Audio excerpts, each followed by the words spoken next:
Un saludo a todos y bienvenidos a un nuevo video. Soy Diana y el caso que tengo para ustedes hoy sucedió en el año 2002. Es el de una joven ecuatoriana, una estudiante de 16 años que se quitó la vida tras sufrir varios tipos de abusos en el colegio en el que estudiaba, y luego de 18 años su caso se convirtió en un caso muy importante con respecto al abuso de menores en instituciones pedagógicas en un país como Ecuador, donde las estadísticas por estos actos son realmente alarmantes. Esta no solo es la historia de esta joven quien fue víctima de aquellos que debieron protegerla, sino también la lucha de su madre que no descansó, que no paró hasta conseguir un poco de justicia para ella. Hoy hablaremos del caso de Paola del Rosario Guzmán Albarracín. Bienvenidos. Paola nació el 10 de diciembre de 1986 en Guayaquil, Ecuador. Vivía en uno de los suburbios de la ciudad en un hogar humilde donde tenía una vida tranquila, con amor y valores, junto a su abuela, su hermana Denise y su madre Petita Albarracín. Una mujer fuerte, luchadora y trabajadora que era padre y madre para sus dos hijas. Paola era una adolescente tranquila, alegre, jovial, humilde y llena de sueños. Uno, por ejemplo, era visitar a su tía en Nueva York cuando terminara la escuela secundaria. Otro, ser secretaria para trabajar en una buena empresa. En el año 2000, Paola empezó a estudiar en el colegio público Miguel Martínez Serrano, y para el año 2001 su madre empezó a notar ciertos cambios en ella, pues parecía más callada, comía poco y sus calificaciones habían bajado. Su madre pensó que ese cambio se debía a su bajo rendimiento escolar, pero al llegar octubre del 2002 los cambios fueron drásticos, por lo que Petita constantemente le preguntaba qué le estaba pasando. Le pedía que le contara su problema para poder ayudarla. ¿Que tienes algún enamorado? Cuéntame. Ella es callada. El jueves 12 de diciembre del 2002, pasado el mediodía, Paola salió de su casa rumbo al colegio como cada día. Poco después, cerca de las 2:15 de la tarde, su madre recibe una llamada de teléfono de una joven. Era una amiga de su hija que le pedía que fuese al colegio a buscar a Paola porque ésta se encontraba muy mal. 30 minutos después de esa llamada, Petita llegó al colegio donde estudiaba Paola y encontró a su hija prácticamente agonizando en una camilla en el pasillo de la enfermería del colegio. Paola le pedía agua porque su cuerpo ardía y en su agonía le pedía perdón por sus errores, al mismo tiempo que la enfermera del colegio le decía que Paola se había envenenado ingiriendo diablillos. Y aquí les tengo que contar que yo soy ecuatoriana y soy de la misma ciudad de esta chica. Conozco los diablillos. Son un tipo de fuegos pirotécnicos muy pequeñitos que son muy peligrosos, altamente tóxicos, por lo que si se ingieren pueden causar daños permanentes e incluso pueden causar la muerte dependiendo de la cantidad que se ingiera o que se inhale, porque si se tiran al agua, el vapor que sale al entrar en contacto con el agua es tóxico, y lo peor de todo es que estos diablillos están al alcance de los niños, especialmente en diciembre, que es cuando se pueden comprar en muchas tiendas por las fiestas decembrinas. En todo caso, Paola estaba agonizando por haber ingerido estos diablillos, y donde la tenían, aparte de la enfermera, llegó el vicerrector del colegio, el señor Bolívar Espín, un hombre de unos 60-65 años, quien le dijo a Petita que se llevara a su hija del colegio sin brindarle ningún tipo de asistencia, ni como ser humano, ni como autoridad del colegio. Tan siquiera llamó a una ambulancia para asistirla, sino que le dijo que se la lleven del colegio, que se vayan de allí. Es por esto que Petita se lleva a Paola a un hospital y luego, debido a la gravedad, debido a que su cuadro clínico era muy grave, la trasladaron a una clínica. Tanto así, su gravedad era tal que ella perdió la vida al día siguiente, producto de la intoxicación causada por los 11 diablillos que había ingerido. Y hasta aquí todo pareció un misterio. Después de la muerte o del fallecimiento de Paola, Petita no entendía nada, todo pareció un misterio, pues hasta donde ella sabía, su hija no tenía novio, tampoco conocía que tuviese algún problema, porque ella le había preguntado muchas veces si algo le pasaba y ella le había dicho que no. Por tanto, no entendía qué había sucedido. Pero mientras aún estaba en el hospital, una reportera se le acercó para decirle que lo que había pasado era que Paola había sufrido abuso sexual en el colegio y además que estaba embarazada. Yo me entero cuando el médico nos dice que ella acabó de fallecer, y en ese momento viene la reportera y me dice: un momento, ¿cuál es la mamá de Paola? Yo: señora, usted tiene que denunciar. Su hija fue acosada y violada y está embarazada. Ahora, también se supo lo que pasó porque Paola dejó dos cartas en su mochila, cartas que al parecer escribió un poco antes de tomarse los diablillos. Una carta era para su madre y la otra carta era para el vicerrector del colegio, pero desafortunadamente de estas cartas solo se conoce un par de párrafos que se los dejo por aquí en pantalla. Pero, ¿qué había sucedido? ¿Por qué Paola se había quitado la vida si era una joven aparentemente sin problemas? ¿Qué pasó realmente? Pues resulta que en el curso 2000-2001 Paola iba mal en algunas asignaturas y Petita, su madre, fue al colegio a hablar con el vicerrector, o sea, con el hombre que le dijo que se llevara a su hija del colegio cuando ésta estaba agonizando. Se acercó a él para pedirle ayuda y él se ofrece a ayudarla con estas materias o con estas asignaturas con las que Paola tenía problemas y aludió que ya se había arreglado el tema con ella, o sea, con Paola, que ya estaba todo arreglado. Pero lo que no sospechaba Petita es que ese hombre le había propuesto a su hija que la pasaría de curso, es decir, que la ayudaría en los estudios a cambio de que saliera con él. Estamos hablando de un hombre de unos 65 años, 60, 65 años, y ella era una joven de 14 años, o sea que imagínense ese cuadro. A partir de aquí se sabe que él empezó a acosar a Paola y un tiempo después la empezó a obligar a que le toque los genitales y a partir del 2002 a tener relaciones íntimas con él. Una de las chicas del colegio dijo que esto sucedía en el escritorio del vicerrector porque esto que pasaba no solo pasaba con Paola, sino también con otras chicas, pues y entre ellas hablaban y conocían algunas qué era lo que estaba realmente pasando. Pero en todo caso, estos abusos se mantuvieron por mucho tiempo, casi por 2 años, y fueron precisamente estos abusos los que llevaron a Paola a un laberinto sin salida que no pudo soportar. Ella no pudo soportar estos abusos y a esto tuvo que sumarle que se enteró que estaba embarazada, tener que decírselo a Bolívar Espín, quien le dijo que tenía que practicarse un aborto con el médico del colegio y le dio dinero para esto.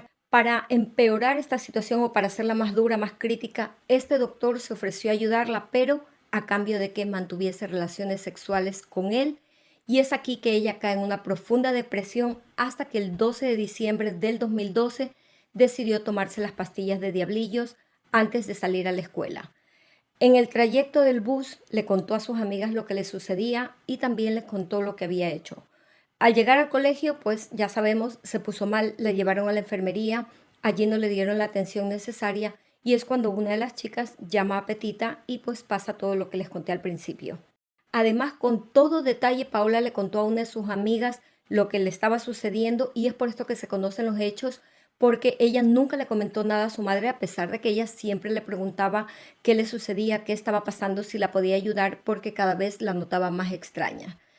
Esta misma amiga de Paola, que su nombre es Ingrid, habló con una periodista y le contó que varios profesores del colegio hacían lo mismo con sus estudiantes, que el caso de Paola no era un caso aislado y que tanto el director como otras autoridades del colegio estaban al tanto, sabían perfectamente lo que sucedía allí.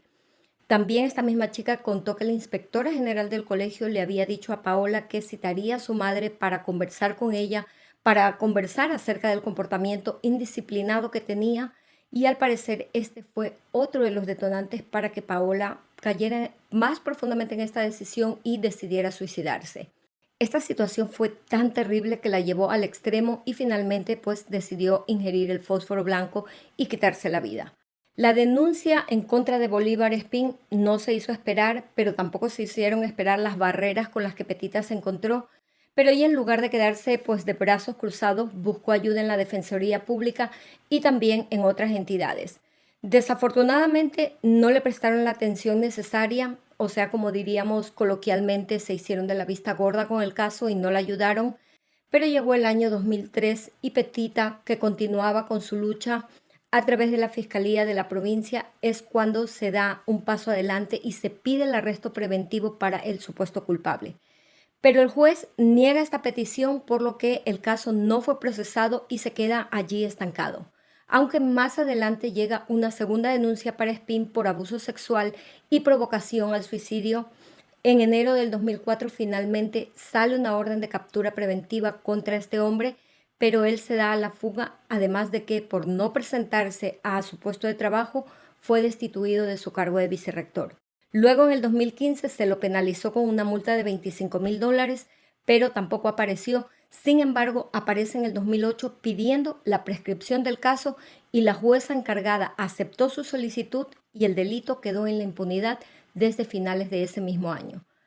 Petit agotó todos los recursos, pero el crimen seguía sin culpable e incluso este hombre estaba trabajando como educador en lugares donde nadie lo conocía, donde nadie conocía su historial ni los problemas que se habían destapado, porque él había acusado a otras jóvenes e incluso a una profesora, pero todo había quedado en silencio, ya que ni esta profesora ni las familias de las estudiantes acosadas quisieron denunciar.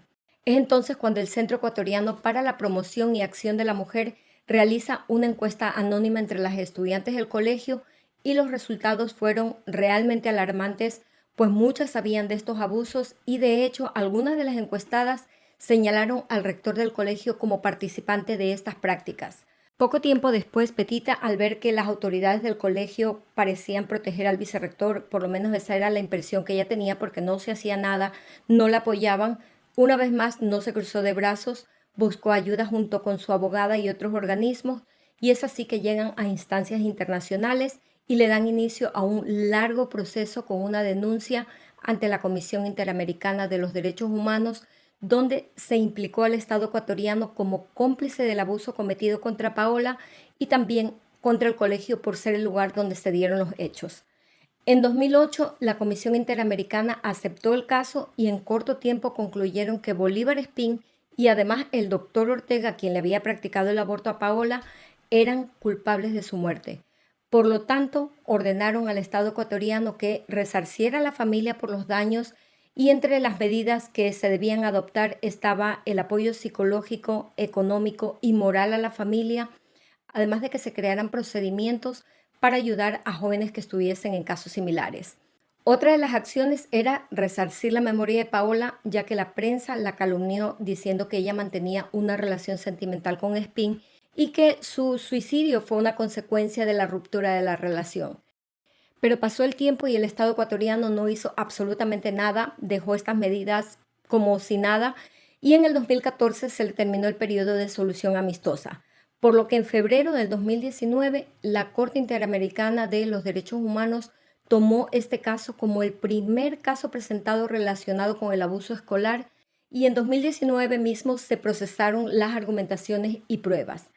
Aquí el gobierno ecuatoriano pidió desestimar el caso, pero en enero del 2020 en Costa Rica se realizó una audiencia de la Corte Interamericana de los Derechos Humanos donde Petita relató todo su periplo para conseguir justicia, demostrando cómo las autoridades ecuatorianas la dejaron sola ante la muerte de su hija y presentó pues también las cartas que Paola escribió antes de quitarse la vida.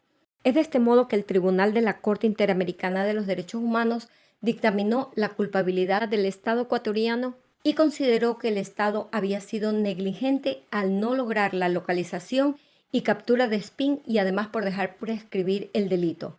También que la víctima habría sufrido violencia sexual por parte de Espín y del médico del colegio y que por la suma de estas circunstancias ella tomó la decisión de quitarse la vida, constituyéndose esto en un suicidio denunciativo. Además concluyeron que su explicación, o sea, la explicación del gobierno ecuatoriano de los motivos del suicidio de Paola eran incongruentes y que el Estado era responsable por la violación de los derechos a la vida, la integridad personal, la protección del honor, dignidad, educación e incumplimiento de las obligaciones de prevenir actos de violencia contra la mujer, así como otros delitos de agravio hacia su madre y su hermana. Ante esto, el Estado ecuatoriano, por medio de su abogada, pide disculpas públicas a Petita y a sus familiares, ofrece medidas de reparación y parcialmente reconoció su negligencia y se comprometió a cumplir con la condena. Es decir, pidió disculpas a medias sin reconocer enteramente su responsabilidad y por si fuera poco, calificaron de presunta la violencia que la chica sufrió. Dijeron que ella tenía problemas emocionales por cosas familiares y que su suicidio podría deberse también a otras circunstancias. En su sentencia, la Corte Interamericana ordenó al Estado ecuatoriano declarar un día oficial de lucha contra la violencia sexual en las aulas, adoptar medidas para tratar la violencia sexual en el ámbito educativo y otorgar un bachillerato póstumo a Paola. Ante todas las consideraciones expuestas en la sentencia del referido caso, ordenó al Estado ecuatoriano medidas de reparación, entre las cuales se encuentra 10.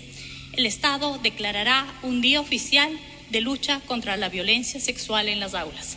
En función de los acuerdos alcanzados con las representantes de la familia de Paola Guzmán Albarracín y las correspondientes reuniones con las autoridades, propone que el 14 de agosto de cada año, fecha en la cual fue notificada la sentencia, sea declarado como Día Oficial de Lucha contra la Violencia Sexual en las aulas.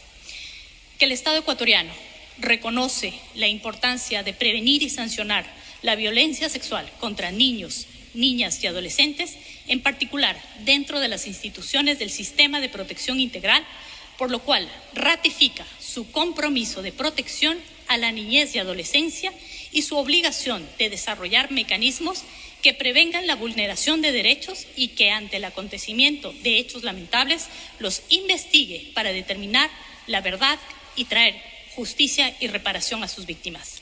El Estado también debía realizar un acto oficial de reconocimiento de su responsabilidad, indemnizar a la familia y darle atención psicológica o psiquiátrica según lo que requieran. Es así como este caso se convierte en una importante jurisprudencia en cuanto al abuso de menores en centros educativos, no solo para el Ecuador, sino también para toda Sudamérica. Despín se conoce por la revista Vistazo, que es una revista de circulación nacional, si no estoy equivocada. Se sabe que actualmente vive con su esposa y una de sus 3 hijas o hijos y uno de sus 4 nietos. Y esa es toda la información que tengo para ustedes en el caso de hoy. Un caso complicado para mí porque conocí de cerca la institución, tenía amigas en este colegio, yo crecí en esta ciudad y créanme que la historia me trae recuerdos de algo muy parecido que le sucedió a una de mis compañeras de colegio y nadie podía decir nada. Ella no quería que habláramos porque no quería pasar vergüenza, aunque finalmente habló con su madre y recibió ayuda. En este caso, Paola no habló y aunque nada la traerá de vuelta, por lo menos de cierta manera se limpió su memoria, aunque particularmente siento que no se hizo justicia porque el responsable sigue viviendo su vida como si nada. Sé que ahora es un anciano, pero de todas maneras es una pena que él o los responsables no hayan pagado por su delito. Y aquí quiero destacar algo, aunque suene repetitivo, porque sé que lo he dicho ya en otros videos, quizás en varios videos, pero tenemos que prestarle atención a nuestros jóvenes y si vemos que algo no nos cuadra, no ignoremos esas señales de que algo pasa, porque de esta manera quizás así podemos evitar desgracias como la que acabamos de ver en este caso. Y cierro este video con la esperanza de que las aulas, los colegios, las escuelas de Ecuador sean un lugar seguro para los estudiantes y por supuesto que deseo lo mismo para todos los estudiantes del mundo. Yo me despido hasta un próximo video donde vendré con una nueva historia de la vida real. Soy Diana y los invito a suscribirse a este canal si no lo han hecho, a dejar un like a este video, comentar, activar todas las notificaciones para que YouTube les avise cuando subo nuevo contenido. Y si quieren ver otras historias de este canal, hagan clic por aquí. Hasta pronto.